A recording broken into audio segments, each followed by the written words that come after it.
last decade, we have seen many instances of black Americans being subjected to police violence with video capturing what unfolded. But before that, the 1991 Rodney King beating was the first time most Americans saw this type of violence from officers.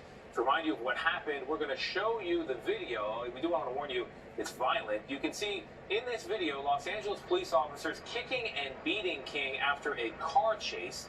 That beating and what followed is the focus of the first episode of Boiling Point. It's a new docuseries from BET, a division of Viacom CBS, and it looks at issues confronting black Americans through critical social justice moments in our history. Here's the reaction after the officers were acquitted nearly 29 years ago. I don't believe this racist ass country. People are sick. This was a modern day nation.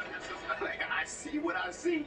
How are you going to justify this? That's when I saw what America was about. That's when I saw who we were. You know, they told us loud and clear. My little boy, he wanted to be a cop just like his father, but after seeing that tape, he doesn't want to be that anymore. He's 2 years old. How do I raise him not to be prejudiced? How do I do that when there's no justice for him? Because he's born black. Hasan Kwame Jeffries, who is featured in the series, joins us now. He is an associate professor of history at The Ohio State University. Professor, good morning to you. So 1991, a neighbor hears a commotion outside, happens to have just bought a camcorder, and he captures on film the Rodney King beating. How does the conversation about race in this country change because of that footage? Well, the footage is critical. It's shocking, and it shocks many Americans. But it's important to point out, too, that it was even shocking to African Americans, but it wasn't necessarily surprising. African Americans had knew and understood and have been dealing with police violence and police brutality as long as there have been police. But to see it captured in video in such stark terms, as video and handheld cameras and the personal cameras were becoming more common, really shook the nation.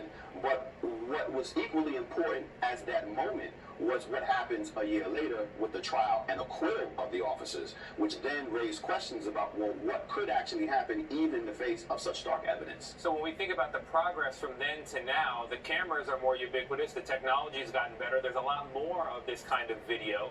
But have you seen progress on the policing side and also the accountability side?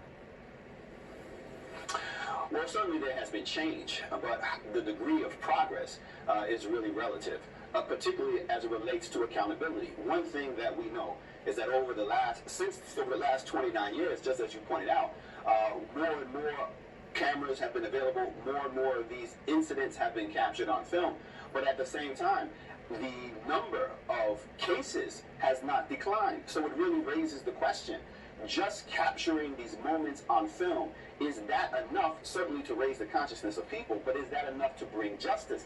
And sadly, the answer to that, unfortunately, is no.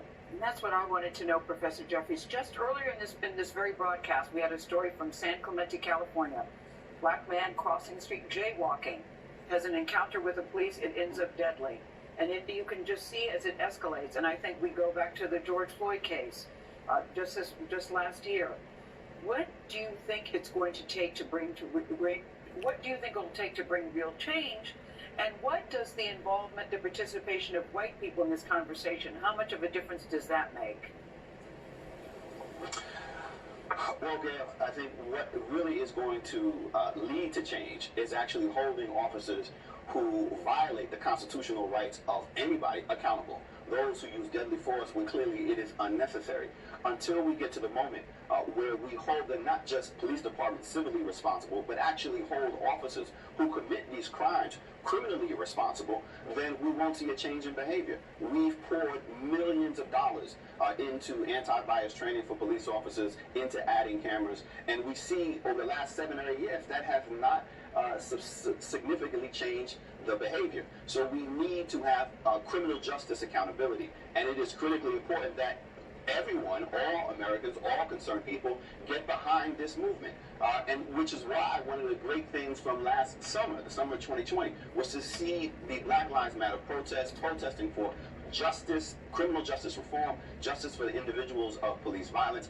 brought out so many people, not just black folk, but black people, white people, Latinos, Asians. It was a multiracial, multi-ethnic movement of millions demanding justice. That's what we need. Professor Jeffries, the series, the docuseries Boiling Points, there are several moments that come to mind. There's Katrina, there's Bloody Sunday, there's the Rodney King beating. When you think of themes or lessons that emerge, what are they? Well, there are these boiling points. There are these moments of crisis, moments where things come to a head, and we don't know how they're going to turn out. Things could become better in these moments of crisis, or things can become worse. It all depends on how people react. African Americans have always been pushing the envelope and demanding justice in these moments of crisis. How does the state react? How does government react? How do white citizens react? And what's the basis for that reaction? Sometimes, such as in the case of the Rodney King beating, when it came to holding those officers accountable, white citizens, white jurors did not hold them accountable. They failed their civic obligation, and that led to the uprising that was responding to the moment, but also a much longer history. So all of these moments, we, I think, as ordinary people, have the power to decide what comes next. Professor Jeffries, has anybody told you you look like